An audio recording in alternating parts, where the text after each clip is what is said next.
We're here to bring a new type of news show. New insights, new style, and new topics every day. We are News Generation. Bringing news just for you. It's Friday, March 20th here in Seoul. I'm Lee Soo-jin, and this is News Generation. Joining us today is Wongbin. Good Purple Monday. Good morning. Good Friday, actually. Oh, Good Friday. Good to have you also, Fabio. Yeah, happy BTS Comeback Day. We're just so excited today. Both are here to speak on behalf of people in their 20s and 30s. So we're finally at the end of the week with the weekend just around the corner. But today, that's actually not the most exciting news because at 1 p.m. today, global superstars BTS are dropping their brand new album, Arirang, marking their first full group comeback in 3 years and 9 months. And the anticipation is already off the charts, and we're also very excited, as you can tell by all the purple that I'm wearing today. We even kicked things off in the opening with finger hearts, which is one of BTS's signature gestures. So Wonbin, what's driving the massive buzz around BTS's new album, Arirang? Well, first of all, it's BTS. Need I say more? And the name of the album speaks for itself, which is Arirang, just like our name. Arirang is one of the most iconic traditional songs in Korea. To give the viewers a short demonstration, the song usually goes like Arirang, Arirang, Arario. And because of that, we're expecting the album to touch the deep roots of Korea, and fans are going crazy to know what the songs will be about. And like Soo-jin just mentioned, at 1 p.m., which is about just a couple of hours away from now, we will be able to see the new release of the comeback album of BTS. Furthermore, the 14 song names and the producers that participated in the album has also been revealed, and it's an amazing lineup. People are saying that it's the Avengers assembled by BTS. I see what you did there. Yeah. Assemble. So we're going to see probably a lot of pop, hip-hop, electronic, and indie influences with all 7 BTS members heavily involved in songwriting and production across the album. So do you have anything to add, Fabio? First of all, that was a lovely rendition of Arirang. Thank you. Beautiful. Thank you, Wongbin. And we can't deny that BTS has been the most successful K-pop act of the past decade. So there's a lot of anticipation coming from both the fans, but also the industry itself. And you see, we can see that in the numbers. So this album, for example, already surpassed 4 million pre-orders in their first week. And this is actually a record for BTS overall, but it's also very impressive because of how short that time was. The shortest also for the group. And we're talking about a group with the best track record when it comes to selling here in the K-pop scene. And so having such a remarkable hit at this point in their career, having a comeback after years of not being active is very, very impressive. And at the same time, Billboard also commented on the tracks, naming many of the songs to be high contenders for topping the charts in the future. This came after the track release was revealed, and now we finally see the day where we can listen to the songs and this 5th studio album. I mean, it's amazing how they continue to break their own records. Completely, It's amazing. yes. So it really shows that this isn't just a comeback driven by nostalgia. BTS is still setting new records and raising the bar even at this stage in their career. So we're going to talk more about this, but first, let's take a look at the screen.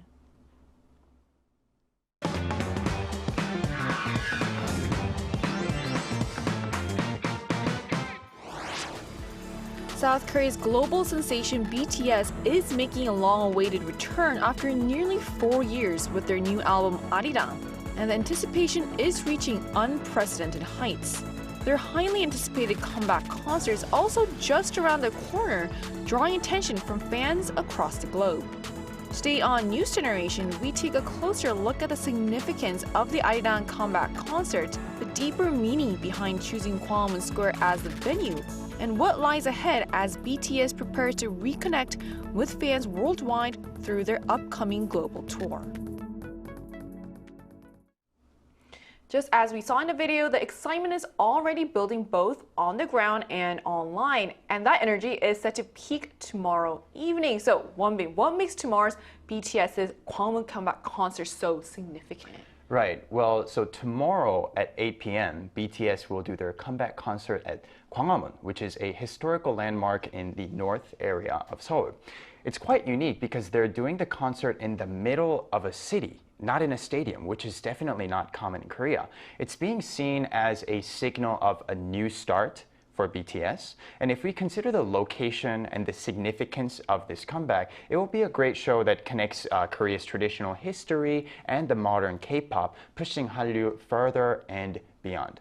And what's interesting is that the tickets were actually free, and it led to the most competitive ticketing almost in K-pop history. Yeah. And on top of that, more fans who don't even have a ticket will also be visiting and staying near the Gwanghwamun area. So we're expecting a huge population rush into this area. Now, in order to prevent illegal ticket reselling or scalping, the government actually ordered to closely monitor the entire process. Right, so safety is definitely going to be very important. And also, it really feels like more than just a concert. It's shaping out to be a full-scale cultural event. And even for those who can't be there in person, there's still a way to be part of it. So, Fabi, how can global fans watch this comeback live? Well, while many might not be able to be there in person, the scale of this event ensures that no one is being left out. So the whole concert is going to be live streamed on Netflix, a streaming platform that already reaches more than 300 million users across more than 190 different countries. Not only is it expected to gather massive viewership, but at the same time, it is the first time Netflix does a global broadcast of a live event happening in Korea. So it definitely shows the ambition of this whole project. And by selecting Gwanghwamun Square as one been mentioned, and also centering the concept around Arirang, which is this very traditional and important folk song to Korea that also names our broadcast station, we are seeing this blending of the cultural heritage of Korea and also this innovative flair that BTS already had. So by seeing the juxtaposition of both concepts, we are seeing pretty much a statement that could put Korea on the map once again. So it's really not an exaggeration to say the whole country is really invested and really excited about this Completely. return. And it really shows how BTS isn't just making a comeback. They're redefining how global events are being shared. And beyond the scale, the choice of location itself carries a deep meaning. So why is Gwanghwamun such a meaningful stage for this comeback? Yeah, so like we said earlier, Gwanghwamun is one of the most well-known historical landmarks in Korea. Therefore, it makes the concert historical. Did you see what I do there? Gwanghwamun was the gate that the king walked out to meet the people of the country. And in today, it is used as a channel or a window for citizens to unite and voice out, such as cheering for the Olympics or the World Cup, and sometimes protests. So overall, it was a location that allowed the country to unite into one. And as I mentioned earlier, BTS reunited after nearly 4 years due to their military service. So we can assume that BTS wanted to follow this identity, similar to their album name, Arirang. Right, so that connection between past and present really adds another layer to this performance.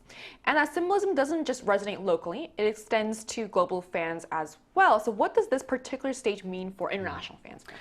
Well, it really seems like there's a lot of thought put into making this comeback as special and emotionally available to international fans as possible. And that comes from a sentiment of not just showing the superficial sides of Korea, but really diving deep into the culture and breathing new life into concepts that were already pretty much alive. So we have talked about Gwanghwamun Square, and inside that same area, we also have the Gyeongbokgung Palace. That is one of the most visited areas in the whole city of Seoul, and it's also quite iconic because a lot of foreigners tend to visit it while wearing a hanbok. Now, when we think about that immersive cultural experience, a lot of fans may have already been introduced to concepts like hanbok or the palace itself, thanks to BTS. Well, BTS already performed a few times in hanbok and in front of the Kumjeongjeon Hall from the Gyeongbokgung Palace. So we are already seeing this type of connection with K-pop and these cultural elements. But for those fans, those international fans that might not have that kind of knowledge surrounding traditional Korean concepts, this is also a very good opportunity to open the doors for exploration and learning about this image of Korea. So like you said, it really shows how a single performance can become a gateway, in a way, to an entire culture. So we also wanted to hear directly from our viewers. So we ran a poll on the Arirang News YouTube channel asking, why is BTS's album Arirang Comeback especially anticipated? So here's what the results showed. The overwhelming majority of respondents, 82%, said the most exciting aspect is the full group reunion of BTS, highlighting just how much fans have been waiting for all the members to return together. Meanwhile, 10% point to the identity reflected in the album title Arirang, showing interest in its cultural meaning. A smaller share, 5%, were drawn to the unprecedented scale of the comeback, while 3% said they were most excited about what could be the group's largest ever world tour. So it's quite striking that the full group reunion dominates the results. It really shows that for the fans of BTS, this comeback is less about the scale or the records that they will break and more about finally seeing all 7 members together again. And to get a more personal perspective on this, we're going to speak with a proud BTS fan. And that conversation is coming up right after the break, so don't go anywhere.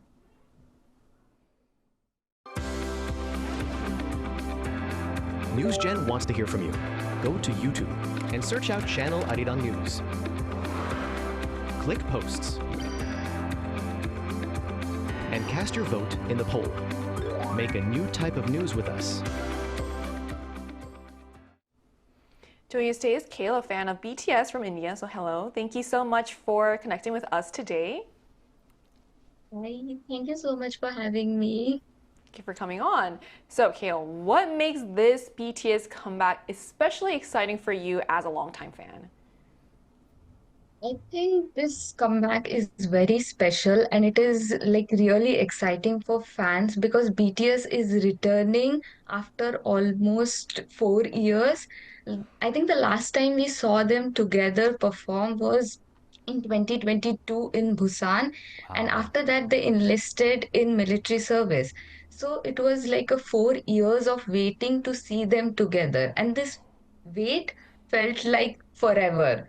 So now when they came back and the album is releasing today, it feels surreal. It's like, is it actually happening? It feels like that because we have been just waiting. And also, what excites me the most is the new music that they are coming up with. Because during this like 4 years of wait, I think they also have grown as person and also as artist. So I think we will see that reflection in their music. So I'm excited to hear how this is different from the previous music. So we are going to see a new version of BTS that really excites me. Well, I can really feel the energy of your excitement through the screen here. Now, speaking of the concert, what excites you the most about tomorrow's BTS comeback concert? Tomorrow's BTS comeback concert is going to be a historic moment in itself because one BTS coming back as 7, performing as a group on a stage, it is magic. We fans really love watching all 7 of them perform. So they create a kind of magic on the stage, which is amazing. And to add layers to it, the BTS album name is Arirang, which I heard holds such a cultural significance in Korea. Like Yes. I've heard that it is also called as an unofficial national song of the country, and and they are performing at Gwanghwamun, which is a historical landmark. So again, that is so meaningful. So if I feel BTS is trying to bring in Korean culture, Korean history, and their own identity together to bring in a meaningful performance. So it is actually a history in making right now, tomorrow.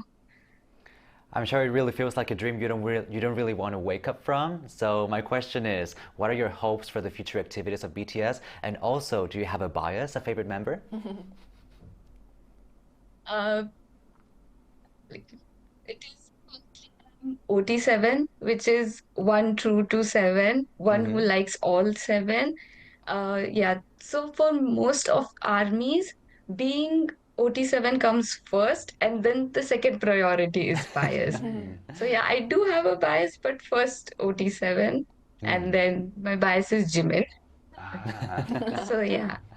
And the activities that I'm looking forward to would be firstly with this new album coming up. I think they have a lot of activities planned ahead already, like new music, music videos, and live performances. There will be interviews, concerts, world tours. So they are keeping us fans busy already. But one thing that I hope, really hope that returns is their variety show, Thalyora Bangthan, which is Run BTS, where they have fun and play games. So when they went into the military, it stopped, and there was no news of it coming back also yet. So we really hope that it comes back because armies really love watching it. So yeah. So hopefully Hybe is watching and they will listen to your request. So I'm sure a lot of fans are also excited as I well. hope. So thank you for coming on and talking about this. Thank you so much for having me. This was such a fun talk. Thank you so Thank much. you. Bye bye. Thank you. Bye. So we just spoke with a BTS fan about what makes this comeback so exciting, what she's most looking forward to in tomorrow's live concert, and her hopes for the group's future. And that excitement is expected to carry far beyond Korea. So what do we know so far about BTS's upcoming world tour, Bonbin? Right. The world tour will start in April in Goyang, which is a city near Seoul, then move on to North America, Europe, South America, and Asia. So far, they're planning to have 82 concerts in 34 different countries. And this is by far the biggest tour in the history of K-pop. But wait, there's more. They're planning to actually open additional concerts in the future. So this truly is an unprecedented mega scale. Right, they're going to be very busy, it looks like. So those numbers alone really show just how massive this tour is shaping up to be. In short, this isn't just a short promo run. It's a long global tour cycle as it's scheduled to wrap up next year, and it's closer to a full era than a typical concert tour. And also some of the locations themselves are also making headlines. So what stands out about the North American leg of the tour, Fabio? Well, North America stands out for having the most scheduled shows, the most number of scheduled shows. And among those cities, we find El Paso or Foxborough in the United States. Both of these cities are going to be hosting a K-pop concert of this scale for the first time. And then they're also going to be performing at Stanford Stadium, becoming only the second act to do so right after Coldplay, a very popular group that also collaborated with BTS in the past. And with plans to expand to other regions like the Middle East, we are seeing that BTS is a group with a popularity that is not really restricted to a specific area. And you can really feel that demand everywhere. You know, I visited my home country, Spain, a few weeks ago, and we hosted a Korean culture event. And most of the people who attended were talking about the ticketing because it was right after the ticketing opened. Many of them were talking about how competitive it was. And many of them even chose to go to other countries because they failed to get the tickets in their local place. So we are seeing that people are very passionate. And even though this whole tour, as you mentioned, is on a very high scale, we are saying that it's not enough for the hunger of these fans who have been waiting for the past few years for the comeback. I said earlier that the whole country is invested. I guess it's not just the whole country, it's the whole world. The whole It's world, really watching, really excited. So all of this really underscores how their influence now spans truly worldwide. And that naturally raises expectations about the broader impact of this comeback. So, Wonbin, what impact could this comeback have globally? Well, globally and in Korea, K-pop is reaching its all-time high, and it seems like the ceiling, the all-time high, will become even higher thanks to the BTS concert tomorrow. In the past 10 years, we've seen many different significant moments in K-pop, and I can't wait to see how this night will roll out and be recorded in history once again, like Kale mentioned in the interview. Now, that being said, I think we should shortly mention something about safety. Now, the expected number of visitors tomorrow night is more than 240,000 people. Now, I wish that everyone can enjoy the night safely, and that will require effort from both the security team and the fans. So everyone, please have fun and enjoy, but just make sure to stay safe. I'm glad you mentioned that because the government's also, putting different measures in place to make sure the fans are safe as well. So what are your thoughts on how big of this impact this has? Well, I'm very interested in seeing how this cultural and tradition exploration is going to play out in the end. I feel like K-pop has had this very interesting evolution of starting as a very niche genre with a very specific style and then becoming something where these K-pop groups and these idols are becoming cultural ambassadors of the country of South Korea. Not on a superficial level, but through the reinterpretation of themes that for Korean people are very obvious, but they were pretty unfamiliar for international audiences. So at this point, we have seen lots of groups, including things like 한복, 나전칠기, 단청, 한옥, and all of these different elements that have been pretty much shown in a different light, in a more modern perspective and lens. And I feel like BTS is already signaling that intention, and they are doing so with a cultural narrative through the concept of Arirang and also choosing Gwanghwamun Square as the location. So I'm really interested in seeing how this process of re-exploration plays out in the end. Right, same here. So as BTS returns as a full group, this comeback feels bigger than just new music. It's a global moment in the making. From Gwanghwamun Square to cities around the world, their journey is set to bring fans together like never before. And as Arirang unfolds, all eyes will be on how BTS once again reshapes the global stage. And that brings us to the end of today's episode of News Generation. But News Gen will be back on Monday at 10:30 a.m. Korea time with more stories and discussions. A big thanks to Wonbin, Always a pleasure. to have you, and also Fabio Thank you for having me. coming in. And to our viewers, thank you so much for watching. And however you're watching this weekend, hope you get a chance to be part of BTS's global comeback moment. We are News Generation.